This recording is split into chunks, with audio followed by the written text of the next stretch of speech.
Look, all I'm saying is that the Guy game was robbed. Oh, definitely Game of the Year contender, for sure. Anyway, hi-ho neighbors, Radio Goji here. I'm Sorlin Greg. And this is the Squeezed World podcast for this week. Today is Thursday, December 19th. 20th. December 20th, holy shit. 5 days till Christmas, 5 days till Christmas. This will probably be going up on Saturday, though, as usually does. Probably. This week we have something very, very special. We're doing the first annual Floopl Awards. Because everyone else does Game of the Year stuff, and because everyone who has touched a video game in the previous 365 days, it is required of them to make a list of their best and worst games of the year. So we're going to do that as well. Absolutely. We put together some categories, some of which we stole from the actual Game Awards, a couple of which I stole from Kotaku, and we're going to do that. But first, Patrick, what you playing this week? I beat Half-Life 2. Woo! I know you told me. And the episodes, right? And the episodes, yeah. Nice. Overall, the story was really good. The presentation was amazing. Not so big on the gameplay, and I would be content with never playing that game again. Really? Yeah. Wow. People are going to hate that. It's a classic, man. It was okay. But I mean, the real question is, did you put the can in the garbage for the guard, or did you throw the car? You throw the can at it, man. I wanted to keep my health points up. Damn it. Oh well, whatever. Currently I am playing Duke Nukem 3D. I'm almost at the end of that. And man's killing some classic FPS games. And I'm probably gonna pick something else to play so I can actually have 50 clears by the time the year is out. Ooh, wrong hand. I forgot. This hand is invisible. This hand is visible. But that's what I'm playing now. Congrats, damn, 50 clears. That's pretty impressive. What are you playing, Greg? Excuse me. The big thing I've been playing this week is Spider-Man, Marvel's Spider-Man. Oh, okay. The 2018 game. I'm a few hours into it. It's a lot of fun. Do you feel like Spider-Man? You do. You really do. And it's, I hate that. It's a cliche, but it's true. It definitely, understands what makes Spider-Man different from other superheroes. It's good. I understand, even being only a few hours into it, why so many people have, no worries, gone through and gotten the platinum and everything, because the side content feels really good. None of it is difficult or onerous to get. You don't have to wander around a lot, and it's a lot of fun. Swinging around the city's a whole hell of a lot of fun. Swinging around at the speed of sound? Not quite the speed of sound. You have to escape from the city? I do have places to go. I've got to follow my rainbow. Okay. I do plan on getting that at some point in the future. But that's not on our news thing. Oh, Spider-Man you were talking about. I thought you were talking about Sonic. That's not on our news roundup, but the current Humble Bundle, which should still be on tomorrow when I'm doing this, is actually a Sonic the Hedgehog bundle. And Sonic Adventure 2 is in the bundle. I'm kind of considering buying it. Yes, but I don't care what anybody says. I still love Sonic Adventure 2. I'm actually going to pull that up right now. Why the hell not? I'm guessing right now it does not have Sonic 3 in it, because it never does. It has 11 days left. My kid has a book that we've been reading that he got from his school's book sale that's about video games. It's called like Tips and Tricks or some shit. And it has one of the things it lists is the 5 most awesome video game heroes. And for some reason, number 1 is Sonic.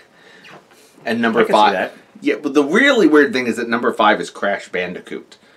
I can see that. So this is the Sonic the Hedgehog Humble Sonic Bundle. I'm not going to be reading from this as much because I've written things down on paper this time. Pay $1 more, you get Sonic the Hedgehog 4, Sonic Adventure DX, Sonic CD, Sonic Sega All-Stars Racing, Sonic Adventure 2, and Sonic Adventure 2 Battle. Pay more than the current average, may be subject to change without reason. $7.20 gets you all the above, plus Sonic and All-Stars Racing Transformed. That's good. Sonic Lost World, Sonic Generations plus Casino Night DLC. Okay. And Sonic the Hedgehog 4 Episode 2. And $15 or more gets you all of the above, plus Sonic Mania and Sonic Forces. And all of those are Steam codes. Okay. So if you want to get into Sonic the Hedgehog, if you're somehow living under a rock where you don't know what Sonic the Hedgehog is or what he stands for, which is from what I know is being an ethical consumption under capitalism meme and telling people that touching you is no good, then you can get into it very cheaply with this $15 bundle. Honestly, $15 is worth the price alone for Sonic Mania.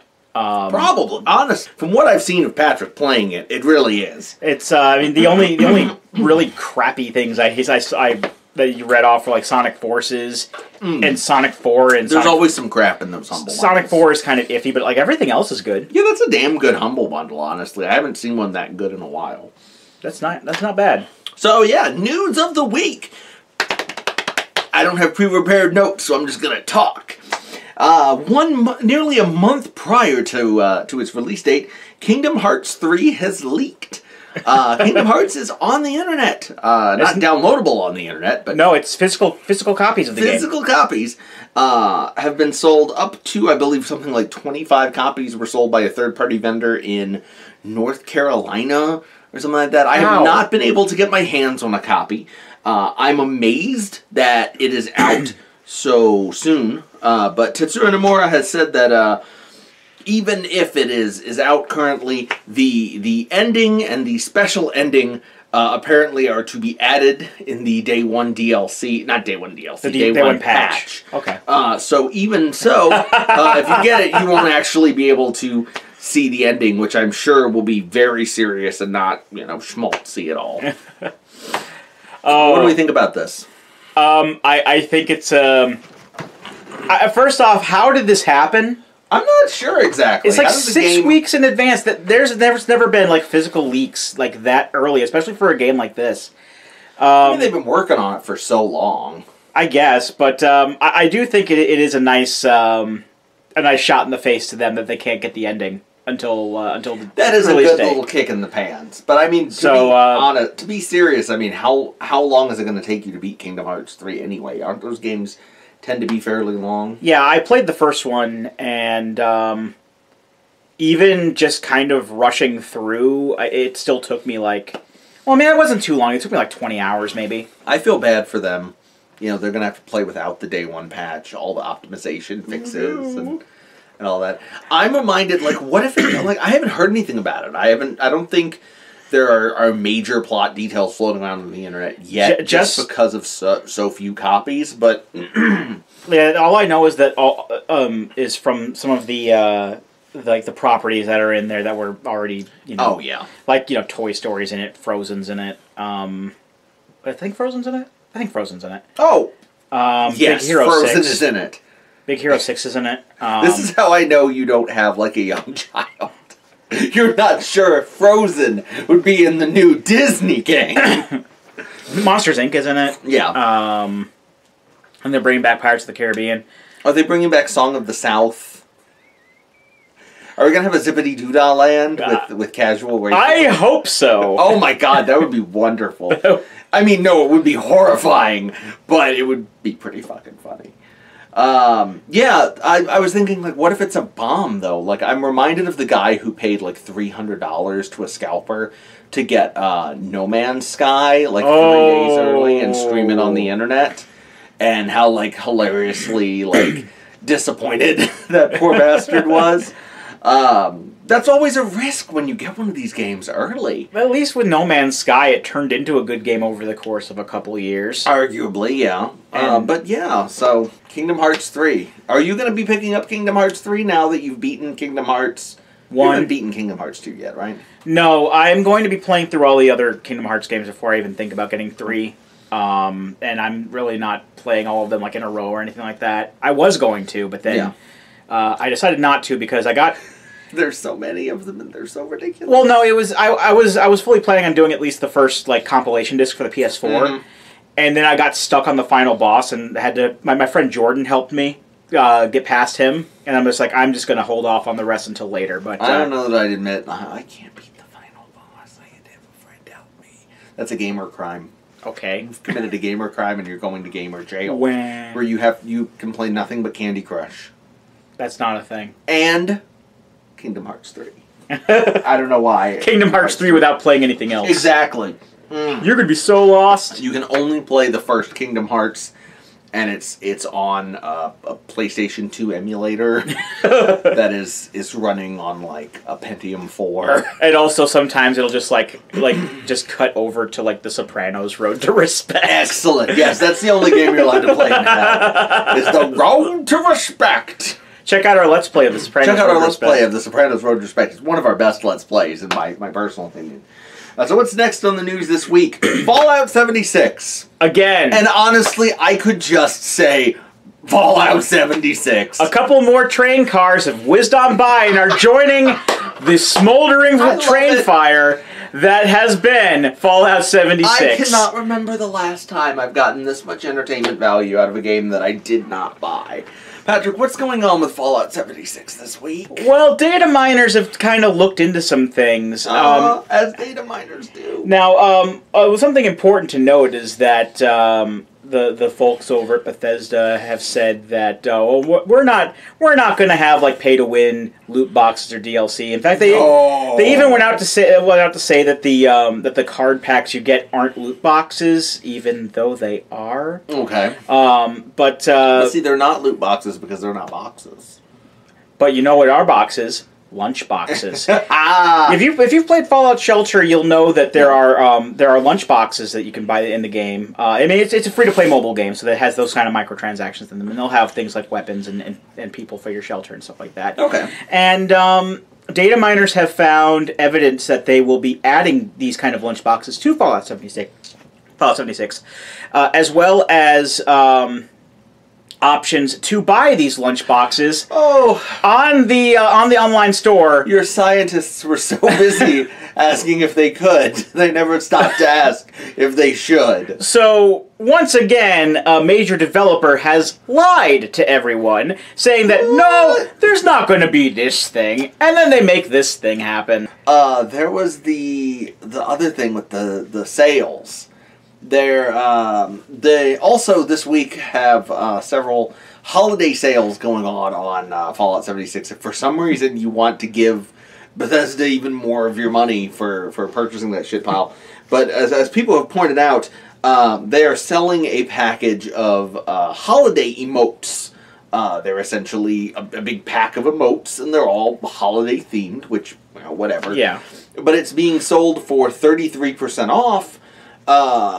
As from what I understand, the thing, it's not unheard of, but it's being sold as 33% off, and being sold for a limited time. It's I believe it normally would be something like 2,400 caps. It's 1,800 caps, which is $18 of real world money, which is fucking absurd to pay a bunch of fucking emoticons, but or whatever I'm emoting. Yeah, I'm moving. I don't know what emoticon poses and stuff. Arcane gang sign. It was never actually sold for the original amount, and the thing that takes it from sort of weird to scummy is, from what I understand, once that period is over, that item will no longer be purchasable for sale. It's a limited time thing. But it's being advertised as a limited time thing that's on sale when it was never actually sold for that sale price to begin with, which is technically illegal. But it's the kind of thing I mean, the sad thing is, it's the kind of thing that many retailers do in America already, because it's extremely difficult to actually prosecute or get anybody in trouble for. But it's just another Bethesda ass turd dropping on the giant shit sundae that is Fallout 76. Tune in next week when more train cars will go by. And I know. Last week I was like, well, this is pretty much, they've that's already gotta shot be it. their load. Like, we're good. It's a flaming wreck. They watched that and said, "Hold my beer." They can't do anything worse than the giving out all of their customers' personal information to each other. But no, they keep doing it. It keeps getting worse, and I'm not sure how. So in other news, a noted evil publisher, Activision-Blizzard, has announced that they are shifting resources for their properties. Notably, they are taking a large number of developers off of their multiplayer online battle arena, Heroes of the Storm. In addition, Blizzard has canceled the yearly tournament series for Heroes of the Storm, or HOTS, if you want to call it that. So there will not be any more Hero of the Storm tournaments for the foreseeable future, and the game is more or less now considered to be on life support, which is kind of a shame, particularly if you were someone who made their living playing Heroes of the Storm either on Twitch, or if you were part of one of these American or Chinese Korean Heroes of the Storm teams, because you just found out that you no longer have a job, and you found out from a Blizzard blog post. Oh, God. Which is fucked. But, you know, it's the sort of thing I expect from Activision-Blizzard these days. They are obviously moving to cut costs wherever they can. Heroes of the Storm is, by a country mile, their worst performing, Blizzard's worst performing IP. It has never really been able to gain the sort of traction that the two big MOBAs, League of Legends and Dota 2, have managed to carve out in the market. And I'll talk a little bit more about Dota 2 actually later on. Even putting Overwatch characters into the game has not been able to boost it. I remember I hopped back into it a while back when they gave away the packs to players. That was packs of different heroes. It's a pretty fun game. You know, I liked playing it casually for a bit. It never really and I'm going to talk about this again later.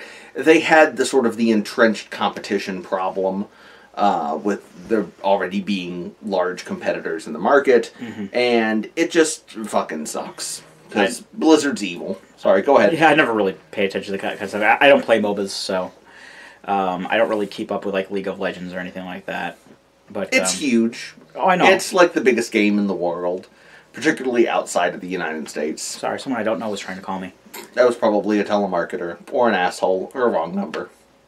Either way. Or it's Blizzard canceling another game series. Announcing... They wanted to let us know first. They're announcing Heroes of the Storm for mobile phones. You got Heroes of the Phones. Heroes of phones. You guys have tablets and phones, right? Are you excited about this? It'll be like a Heroes of the Storm that you can play with your whole family. It's just a shame that Heroes of the Storm has to pay for this because they haven't done anything wrong. Activision Blizzard's big PR fuck-ups this year have been Diablo and Destiny 2. And that's causing them to, you know, cut costs and restructure shit. And it comes down on the game that kind of has a niche following.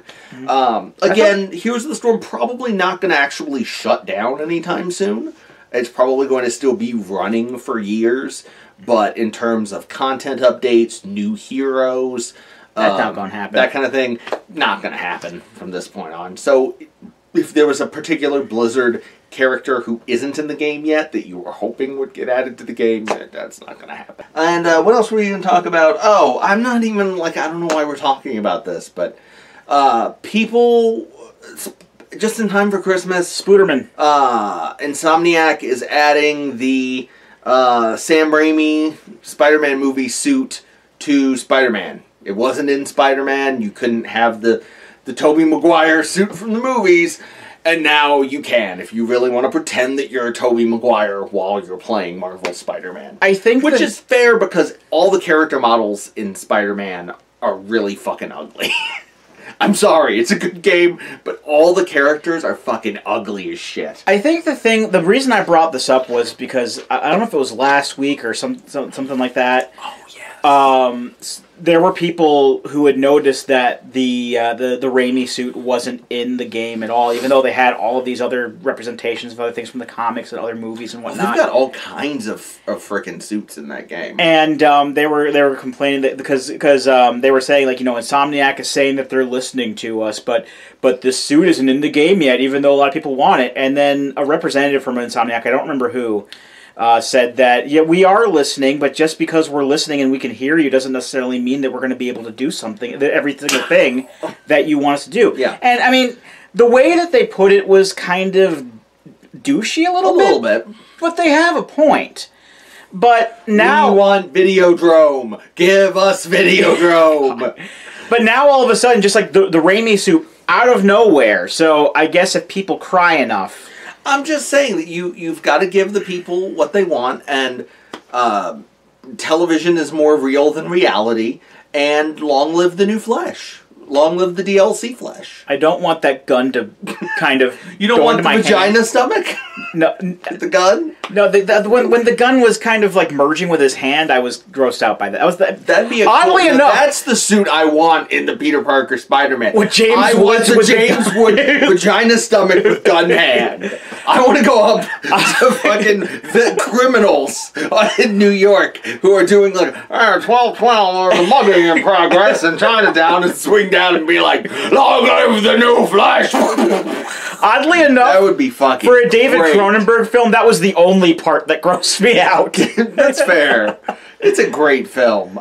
Can we get now if we get people to complain about it, maybe we can get this added to the game. So everybody go on Twitter and ask confusedly, like it's something that they should have done but haven't, why they haven't added the Videodrome suit. Guys, the game's great, but why no Videodrome suit? I mean, duh. And lastly, Star Citizen's still not out. Star Citizen is still not out. Oh well. Sorry. But now it's time for our feature presentation. The Floopl Awards. I came up with the name Floopl Awards Yes, because we named that our characters that in some of our LPs, and I thought it was a nice little throwback. Here's El Floopl. So yeah, this is our Floopl Awards where we talk about the best and worst games of the year. Not really the worst, very much, but so we created some different categories to talk about. Most of them are stolen from other people, but I guess what we'll do is we'll do each category, and then we'll each tell which one is our thing for that category, and then sort of talk about why. Yeah, so like I guess for each category, there's going to be 2 games getting awards because there's awards and developers. I just want you to know that you have our permission to put these awards in your box art, in your ad copy, on your YouTube trailers, anything like that. You may say, Floopl Award 2018, winner, absolutely from Greg. Yeah, you've got. Start putting this game good on copies of things. This game good. Look, when Downwell comes out for the Switch, I fully expect there to be like a "This Game Good" stamp on the box art. I tell you this: if I went into GameStop and there was just a big ass sticker on a game that said "This Game Good," I'd be like, well, shit, this game good. I gotta buy it. I would have been like, I didn't even know we had a logo. Oh, what would that be? I don't even know. We were kicking the old peanut around about you having logos and stuff. We were trying to settled on anything yet. All right, so the Floopl Awards. The first category is one that would warm Jim Sterling's icy heart. It is for 2018's Best Ongoing Game, a.k.a. Best Live Services. I love that voice. That is wonderful. So, this is for the game that is, it may not necessarily have come out in 2018, but is a game which is ongoing, meaning it is some sort of game that receives regular updates, that is a multiplayer game, that is some sort of live services game. Patrick, what was your choice for Best Ongoing Game? Well, considering that the only sort of game that fits that description that I've been playing is an MMORPG, would that count? Yes, absolutely. Final Fantasy XIV: A Realm Reborn. I figured that would be the case. Yeah. I've been playing it for years. On and off for years. I'm playing it currently. There's a new big patch about to come out in a few weeks. There's a big expansion coming out in the summer. And I know that there are a lot of people who complain because it's a thing and people complain about it, but in my experience... if you're Kotaku, you complain about the brothels, apparently. They have like a thing about these brothels. They're like pizza gators, but for like Final Fantasy XIV. But I've enjoyed a grand majority of the content so far. I've met a lot of great people on there. In the brothels. No, just in free companies and stuff. But free companies. That does sound dirty when you think about it. Well, sorry. only if you try to make everything sound dirty. I know. I'm sorry. I know Greg played it for a bit. I'm sure he can attest that it's a good game. This game good. This MMO good. It's MMO good, especially compared to most MMOs. Let's be real. Yeah. So, but yeah, give it a try if you can. There's free 14-day trials for the base game, and isn't there a thing now where you can start a free account and you can level up to like 35 or something like that? I think so. Something along those lines. Something to that effect. Yeah. With different jobs. So yeah. Yeah.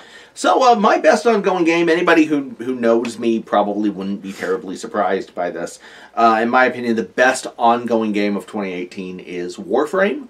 In a year where Destiny 2 has continued to fail to win back most of the players that it lost at launch, Warframe has just been swooping in and eating its fucking lunch. A free-to-play game, oh yeah, no worries, that has expanded multiple times with the Plains of Eidolon and the new expansion into a game that is fun to play, can be played with other people, has a not tremendously annoying grind, and has probably, honestly, one of the least scummy microtransaction systems I've ever seen in a game. So, good on you, Warframe. Keep up the good work. You said there's PvP in it, but it's strictly co-op multiplayer, pretty much. Right, yes. I may try it a bit. Yes. And it's on Switch. It's on the Switch. It came out on Switch this year. The Switch version is very nice. If you have... It's really interesting if you have a PC or a PS4, or I guess, I don't know, is it on Xbox One? I don't know. If you have one of those accounts, you can actually migrate it. It's a one-time thing, and you don't even lose your account. It makes a copy of it on the Switch, so that's cool. What the hell was they called? Nintendo. Come be a Nintendo with me. The ninjas in the robot ninjas in Warframe are called the Tenno. They're an ancient race called the Tenno. Okay. So they've already decided that people who play Warframe on the Switch are called Nintendos. Fair enough. So next category is also stolen from the Game Awards. Best esports game. Game that is played as an electronic sport. Oh! I'm not even sure why I added this category. Neither of us really does much with esports games. My pick for best esports game this year is going to be Counter-Strike Global Offensive. Suka Bliet. Yeah, it's still a good game. And it's free now. It is free now. It has gone free to play this year, which is not a huge surprise. But the big surprise this year was the addition of Danger Zone, a battle royale mode in which you parachute into a map with 14 other people. It's PUBG. And fight each other out. It's sort of like PUBG, but it's interesting. It's really kind of slow and strategic. Okay. There are very few guns. You mostly get money, which you then use to, you have a little tablet that shows the map and shows the gray wall creeping in, and you use that to order all of the classic Counter-Strike armor and flashbangs and guns, and that causes a little drone to whiz by and drop it to you, but the drone also alerts anybody looking that, hey, there's a guy over here, because here comes the drone with a gun for him. It's fun. It's not exactly a Fortnite or a PUBG killer, but it's a really interesting addition to what's already a really solid game. And, you know, that's definitely catapulted it right back up to the top in terms of, I know it's the most played game on Steam right now. It's right up there on the Twitch streaming numbers. So, yeah, and I'm giving it... Russians swear at you. They do. But, you know, Russians swear at you in any Valve multiplayer game. If you play, fair enough. You play Counter-Strike, or Team Fortress 2, or Left 4 Dead, or especially Dota, you will get sworn at by a Slavic man. You'll swear you're playing Metro 2033. So yeah, that was my pick for esports. Patrick? About that. Do you even have one? If you don't have one, that's fine. Okay, so here's the thing. I don't play a lot of competitive online-based games, so anything that could be considered an esports game. So I have basically bowed out of that category. Okay. If if it would please the court here, though, I've decided instead to substitute with another category. Oh, this is a surprise to me. I like this. So I decided to go with, because I've never really seen this being used, best port or remake. Oh yes, you mentioned this. Yeah. Oh yes. And so instead of doing an esports thing, I'm going to do that. So please do. I think the best port or remake of 2018 would be Hyrule Warriors Definitive Edition on the Switch. Really? I like Hyrule Warriors a lot. Nice. I think personally best game on the Wii U, and I'm one of the 3 people who enjoyed it on the 3DS. And just taking all of that stuff, putting it on the Switch, and the Switch is so versatile as it is. Oh, it is. I can play all that on the TV. I can play all that on portable. I've played it. I brought it up with me this summer to Connecticut, and I got to play with my brother. Nice. And it's a lot of fun. It has all of the content from any of the other games. I know this is the Definitive Edition already. I kind of wish there was more DLC for it, because wishing there was more DLC. Koei Tecmo have proven that at least with Hyrule Warriors, they were able to do DLC correctly for a good value. Their DLC packs, as far as I can remember, I think they were like $10 or $15, but you got like literally hours and hours of content out of what little money you're spending, and it's like nice. One of the only. I think Jim Sterling put this as well. It's one of the only season passes he recommends people buy. Oh, interesting. But if you have a Switch and you like Dynasty Warriors and you like The Legend of Zelda, check it out. Definitely the best Zelda game on the Switch. I don't know if I necessarily agree with that, but yeah, it's excellent. The jury's still out for me on Breath of the Wild for the Switch, in all honesty. It's an excellent game. I also have the 3DS version of Hyrule Warriors, which it's all right. There's definitely some compromises that have been made, but I've played the Switch version with you, and it is excellent. It's so odd to me that Koei Tecmo is able to do so well with other people's franchises, Hyrule Warriors, Dragon Quest Heroes, and they've just shit the bed so totally with Dynasty Warriors. Oh, Dynasty Warriors 9. It's wacky. I actually saw Dynasty Warriors the other day, Dynasty Warriors 9 at Target on clearance for $10, and I was for like a second. I was like, oh sweet, Dynasty Warriors on clearance. Wait a minute, this is the bad one. It's funny because when they came out with a main Dynasty Warriors port on the Switch, it was Dynasty Warriors 8. Yeah. Well, Dynasty Warriors 8 has been ported onto everything. I had Dynasty Warriors 8 on the Vita. Yeah. Vita, whatever the hell. But Dynasty Warriors 8 was good at the very least. All right, so next up we're going to talk about Best Surprise. Now, for clarity, this is good surprise. This is the thing that, sort of video game thing that surprised you in a good way the most this year. You can go first because I went first last time. Okay. I'm trying to alternate. Yeah. This is kind of just a personal thing for me, but how good Bayonetta was. Really? So the thing with Bayonetta surprises you? Well, the thing with Bayonetta is, for the longest time, I just wasn't interested at all. It's a wonderful game. I know it is, but like when it first came out on the 360, I was just like, this is just Devil May Cry again. I've played Devil May Cry, and if I want to play Devil May Cry, I'll play Devil May Cry. I mean, that's fair. And then like for years, people are saying, oh my god, this is so good, you gotta play it. And I'm like, you'll play it at some point. And then the Switch came out. And, not then the Switch came out. Then I bought a Switch. I bought a Switch almost a year after it came out. And I was just in a mode where I was like putting as much as I could on the Switch, and I'm like, I guess now would be a good time to get Bayonetta, because Bayonetta 1 and 2 came out. I still haven't had a chance to play Bayonetta 2 yet. Which is a shame, because Bayonetta 2 is even better than the first one, frankly. But it's the best platinum. I was floored. It was amazing. Amazingly good. And, I mean, of course I played easy mode with easy automatic, and I still had fun with that, but... Yeah.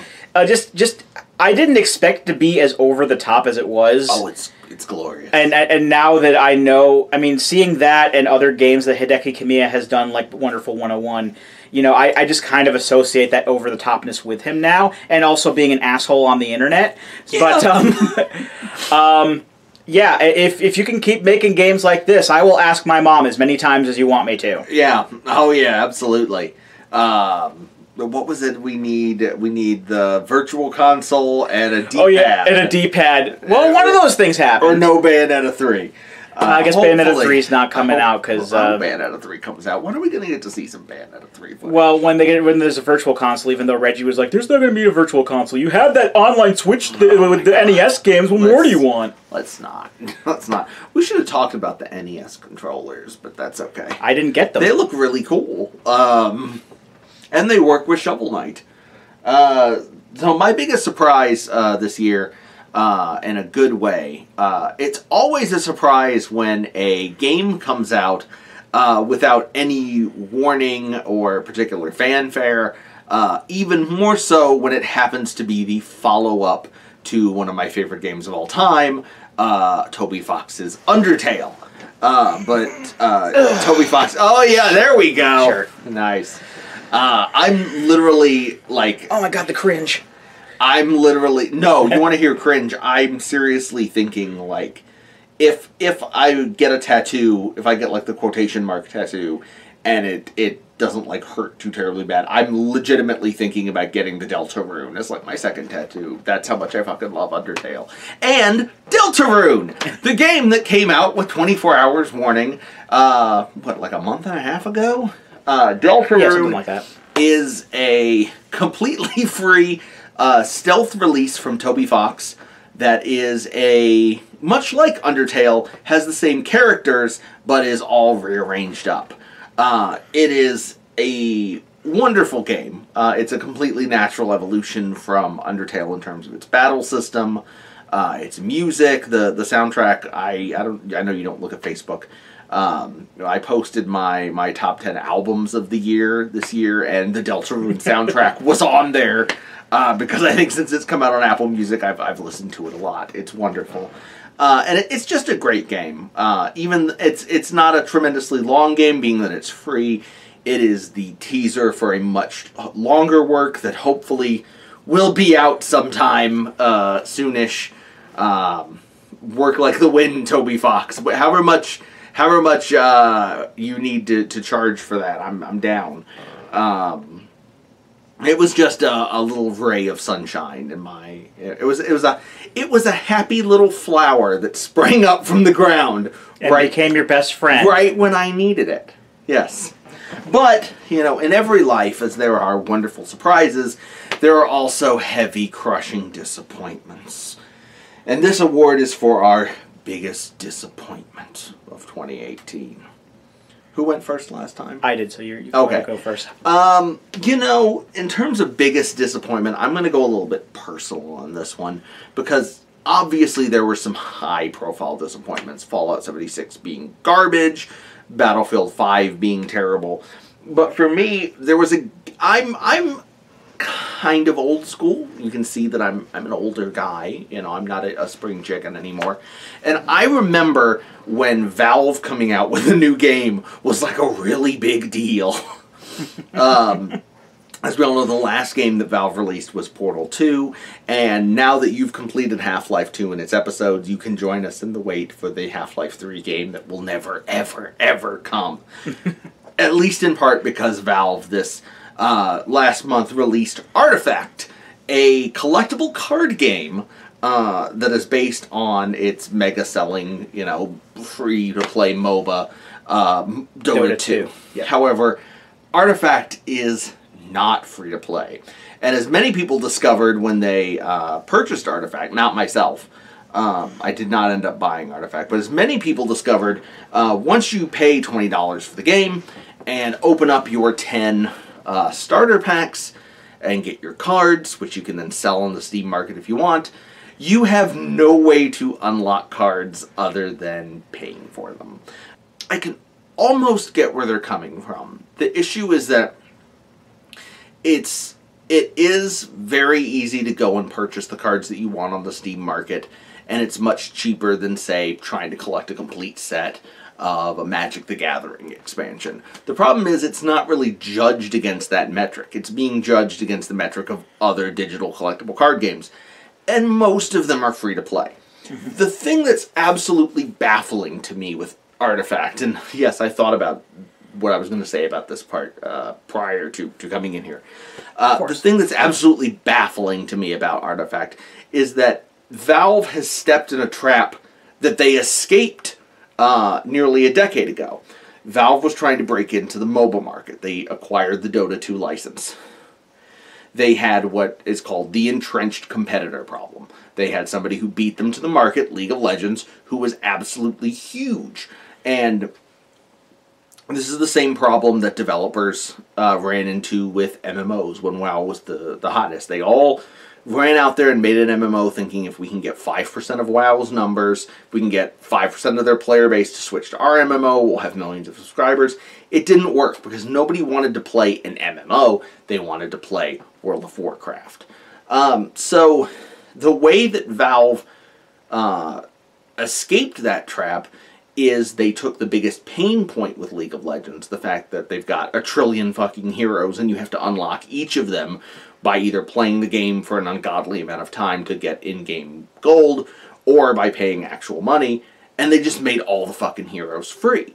They still make a shit ton of money off of cosmetics and announcer packs and making your little hero axe demon guy look like Santa Claus or be constantly on fire or whatever the fuck, and emotes and all that shit.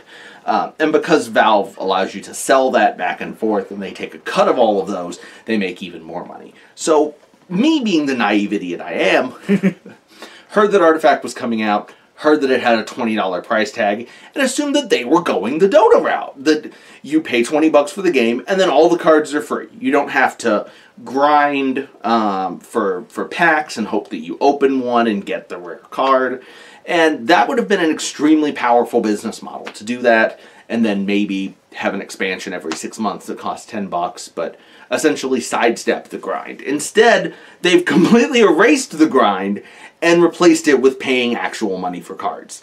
If you look on their, on Steam, at peak time right now, Artifact is pulling down maybe 4,000 players at peak time. There were fewer people watching Artifact on Twitch today than there were watching Gwent. The card game made by CD Projekt, which is they have literally given up on, and are like, we might go back to it after we finish Cyberpunk 2077, but we're really just focusing on getting that out the door. We're not doing anything with Gwent this year.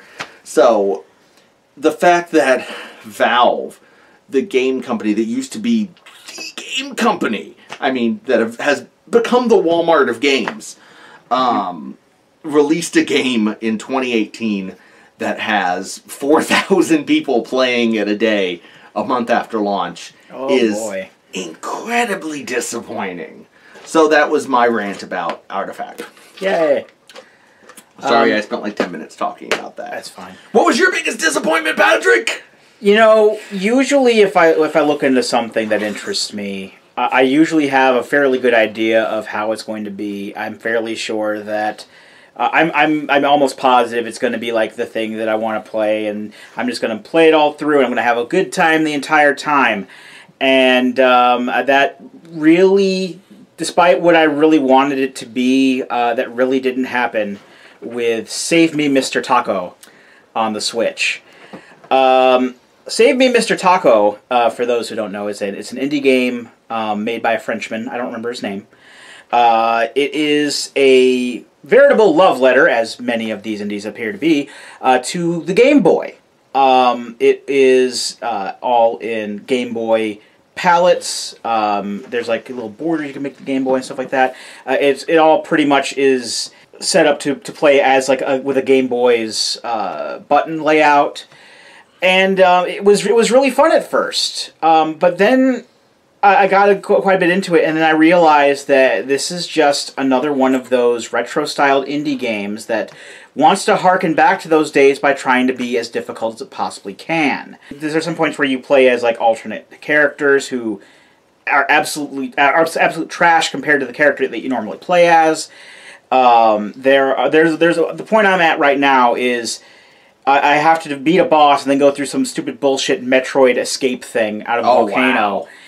And if you lose all of your lives, you have to start the entire level over. And I got fed up, and I may go back to it later. I'm not saying it's a bad game. I mean, there's definitely some love behind it. There's definitely effort put into it. There's a lot of polish, but at the end of the day, it's just the same sort of indie game that you see being released every 10 minutes, pretty much. And there are very few of those games that just kind of break the mold and are still kind of difficult, but are still really fun for me. Like Shovel Knight is absolutely fantastic, even still to this day. That game good. That should be that game good. It should be. It's a really good game. But unfortunately, Mr. Taco didn't do it for anything for me, and I was very, very sad when I was like, I'm just gonna turn this off and play something else. And it's digital, so I can't get a refund or anything. Damn it! That's the worst. So we're almost at the end, but gaming is a not what is the word I'm looking for? Extemporaneous? Is that it? A not terribly extemporaneous hobby. Video games from years past can be enjoyed today if you try and compromise a bit with yourself. Even some of the terrible ones, like Bubsy. So we have an award here, because not necessarily, we play a lot of games, and Patrick is coming up on 50 clears for the year, and not all of those that were games that came out this year. So this award is Best Game That Didn't Come Out This Year. Essentially what that means is just a slot for a game that we played, that we really liked, that if it came out this year, it might be up at the top of the game of the year, but it didn't come out this year. But we really liked it. So, go on ahead, Patrick. What was your game that you played that you really liked that didn't come out this year? Well, I was going to go out of left field and basically come out with For the Frog, The Bell Tolls on the Game Boy, because I had so much fun with that. Same. But in all honesty, I'm giving it to Super Mario Odyssey. I got that with my Switch, and I had a blast. I'm still not 100% done with it, but I got a basic clear, and that's good enough.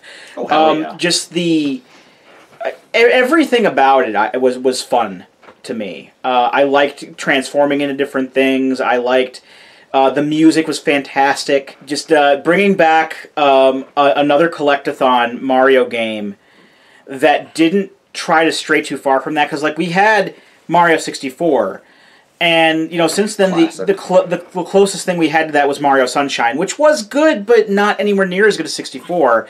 And then they just kind of started going off the path a bit more with Galaxy and Galaxy 2, where they're a lot more linear. And Odyssey was definitely a return to form for 3D Mario games. And when a lot of people bring up, everyone brings up two games on the Switch, Breath of the Wild and Mario Odyssey. And I always tell them... Those are pretty much the big two, I mean... I always tell everyone, I played Breath of the Wild on the Wii U, and I wasn't too impressed. I still plan on giving it a second shot somewhere down the road on the Switch, but Mario Odyssey is one of the best games I've ever played. It's really good. And it absolutely was my game of the year last year when it came out. And if you own a Nintendo Switch and you don't own this game, then you probably don't exist. But just in case you do, you owe it to yourself to check it out. It's great. Yeah, no, absolutely. So my game that I played this year that didn't come out this year that was my favorite was absolutely Cuphead. I fucking love Cuphead. I'm so looking forward to the DLC next year. It's going to be the expansion. It's going to be so much fun. It's been a long time since I have played a game that has obviously had this much just love poured into it from every corner. Both in its complete... You can tell that BHVR are absolute... lovers of 1930s animation, and also are huge fans of run-and-gun action games. I didn't realize this until my son, who is kind of obsessed with Cuphead, started watching videos about like things you didn't notice in Cuphead, but like every fucking boss is some sort of reference to a action game of years past. I mean, there's the obvious ones like the dragon, Grim Matchstick being the Mega Man 2 dragon. But there's the ones like the frog striking the poses from Ryu and Ken from Street Fighter, and the slot machine. Each of its things that it picks are related to a different Street Fighter boss. There's Hildeberg's different constellations are all based on a boss from Contra Hardcore, and I could go on with that. It's difficult. Its difficulty is much hyped, but you know, it's not. It's mostly pattern memorization. It's fun. It's a lot of fun. It's a glorious game. It's really challenging, particularly on expert difficulty, and I can play it with my son, and he loves it. And note to shitty game journalists who are terrible, my 6-year-old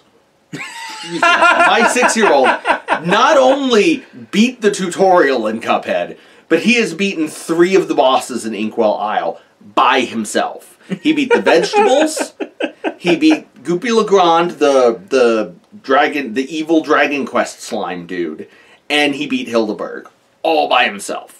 So, you motherfuckers have no excuse. But if my 6-year-old can beat the tutorial and can beat the first 3 bosses in Cuphead, you have no excuse. Props to Coops, though. Yeah, oh, he's great. He's getting so much Cuphead shit for Christmas. Mostly from my mom. Don't watch this video before Christmas, Cooper. I could totally picture her giving him this stuff. But, yeah, no, I love it. I love the art of the artwork, the boss designs. There are so many boss fights that would be in my like top 10. Like if I've actually sat down and made a top 10 boss fights, there are at least a couple of Cuphead bosses that would show up in there. Even some of the really painfully frustrating ones like King Dice, who is the game's version of the Mega Man stage where you have to fight all the previous bosses, except King Dice is a craps table that you have to make your way across, jumping on a dice, and the mini-bosses that you hit along the way are mini-bosses that each basically are a test of a different skill that you've learned throughout the game. Yeah, it's great. So we've come to the big one. The big Game of the Year! Games of the Year. Games of the Year! Because there's 2 of them. And I'm just gonna... Both of us have agreed, obviously the Game of the Year is Fallout 76. Just for its entertainment value. Yeah. No. That train keeps a smoldering. It's not. And it never gets old. Smoldering all night long! It never gets old. DLC! The soul! We just can't let it go! No. Alright, so... yeah, the duffel bag. Shit. Oh, we forgot... Oh, my God. Something we should have talked about. I remember you mentioned it last time. After we were done. Oh, the rum! The rum! Yeah, they sold an $90 Fallout Nuka of rum to people. And it looks like from the advertising that it has this, like, sculpted bottle with, like, the Pip-Boy head and, like, the Nuka logo. It's just a glass bottle that has a paper... Plastic. Yeah, it has a plastic sheath on it that has all that shit. It's not a fancy bottle at all. It's just a clear fucking bottle of rum that they sold for $90. And you know that shit is like some fucking Bacardi that they shoved in there. That's not a bad thing, though. Bacardi's pretty good. Yeah, no, but not for $90 for a bottle. It's not cracking good, but... Anyway. Game of the Year. Alright, so I guess since you went last, you get to go first with your Game of the Year. Okay, so I actually have not... I had not decided what my Game of the Year was beforehand. I figured that I would come up with it while we were talking. Honestly, and I have thought about it. And honestly, there are a lot of games that came out this year that were good. But there is only one game that came out this year that I have beaten... If you count the time that I played it with Patrick, I've played it 3 times now. And that was Deltarune. You know, games that are made, like Undertale, games that are made by Tony Hawk's Deltarune! do a sick grind on what's his name on Lancer's Castle for extra points. It has so much heart. Toby Fox's Pro Skater. Toby Fox's Pro Skater. Oh, please go on. I would play the shit out of Toby Fox's Pro Skater. It has so much heart. It has so much, it's so much fun. The music is so fucking good. The combat is such a wonderful evolution on Undertale. And it's so good, and then it just leaves you wanting more, and it leaves you with so many questions. And as demos often do. And honestly, you can say it's technically a demo. It's like a 2.5 hour demo. I think it's more shareware. It's more, it's almost like an Remember when shareware game. was a thing? Remember when shareware was a thing? But I probably would have given, there were people who gave PT awards when it came out, and it was like a fucking 25-minute demo. Fair enough. So yeah, I'm willing to say, Deltarune is pretty much my game of the year. Okay. Patrick? Do you really have to ask me? No! Do you really have to ask me what my game of the year is? Absolutely know that it's Dragon Quest XI. Gone Home. Gone Home didn't come out this year, Greg. I think it came out on the PS4. It came out on the Switch this year. So, that counts. Dragon Quest XI. Dragon Quest XI is my game of the year. I knew it was going to be Dragon Quest XI. Let's be real.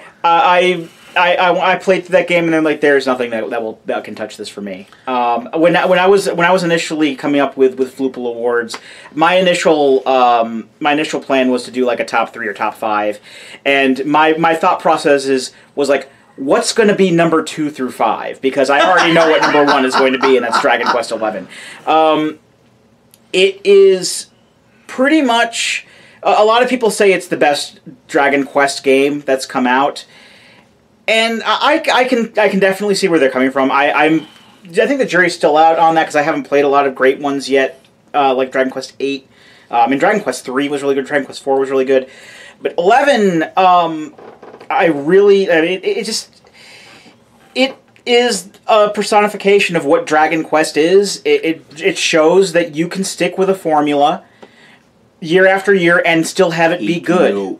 Take note. I mean, and when everyone was coming out, when the reviews were coming out, they were saying that, oh, Dragon Quest needs to change, it's stagnant and stuff. It's like, no. Yuji Horii knows what he knows what works, and he sticks with it. And you have the big 3 guys working on it. You have Yuji Horii with the direction and everything, and I think he was the main writer too. Akira Toriyama, character design, monster design as always. Classic. Koichi Sugiyama doing the score.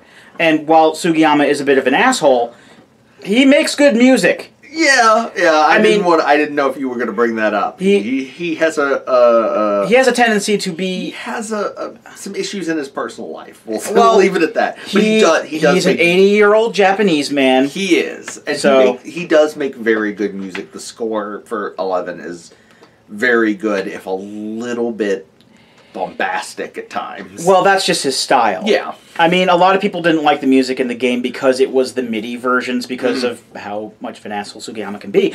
But the songs that were there were great. I loved the characters, especially Sylvando. Yes. I liked the story, the art style, just everything about it. And I hope it's worth it if the Switch version doesn't come out. Yes. Or some whatever. At the very least, I know Builders 2 is still coming out. I was going to say Builders 2. That is coming out. We're going to support Builders 2 when it comes out. You bet. But yeah.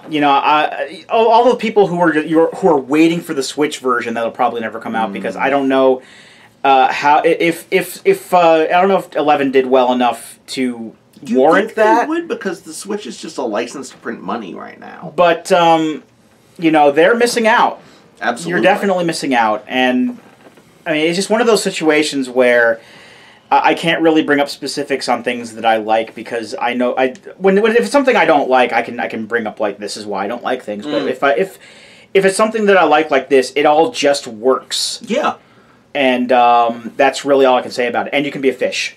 Yes, and if I may, I would just add a couple quick things to that. Sure. One, not to denigrate it at all, because I know I didn't pick it, but if I had a top 3 for this year, Dragon Quest XI would absolutely be number 2. Mm-hmm. I think the other big thing is that it's a game that doesn't have any of the bullshit. There's no DLC. Even though I would love some additional DLC, there's no microtransactions. There's no artificial grind that you can pay to circumvent. It's just, this is the game. Pay for it. It is a good game. And the other thing is on the issue of the score. I do like the musical score, but after I actually went and listened to the orchestral version of the score on YouTube, and after listening to it, I would probably have rather had like the full orchestra version. Oh, everyone would have. Everyone would have. Yeah. Let's be honest. But not that the MIDI versions were bad. They were good.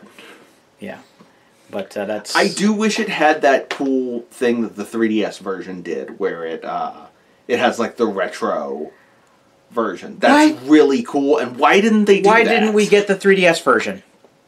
I don't know why we didn't get the 3DS version. In all honesty, I was actually... The only reason I got the PS4 version was because the 3DS version didn't come out over here. I would have gotten that version.